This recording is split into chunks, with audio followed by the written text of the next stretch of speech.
JSAM ministries வழங்கும் வேதமும் குறளும்.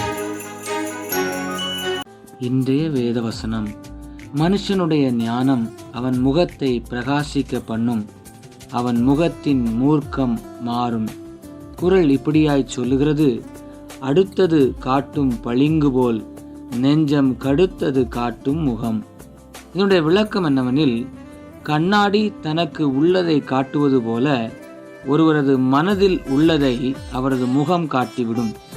வேதவசனம் இப்படியாய் சொல்லுகிறது: ஒருவன் திருவசனத்தை கேட்டும் அதன்படி செய்யாதவன் ஆனால் கண்ணாடியிலே தன் சுவாப முகத்தை பார்க்கிற மனுஷனுக்கு ஒப்பாயிருப்பான்.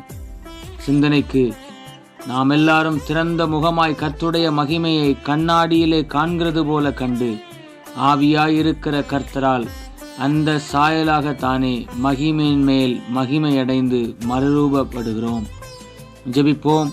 இரக்கமுள்ள பிதாவே, இந்த நாளுக்காக உமக்கு நன்றி. நாங்கள் முகவாடலாய் இல்லாமலும் ஒருபோதும் சோர்ந்து போகாமலும் உம்முடைய சமூகத்தில் காத்திருந்து முகமலர்ச்சியை பெற்றுக்கொண்டு சாட்சியாய் ஜீவிக்க எங்களுக்கு கிருபை தாரும். இயேசுவின் நாமத்தில் பிதாவே, ஆமேன். இந்த நாள் இனிய நாளாக அமைய வாழ்த்துக்கள். கர்த்தர் உங்களை ஆசீர்வதிப்பாராக. ஆமேன்.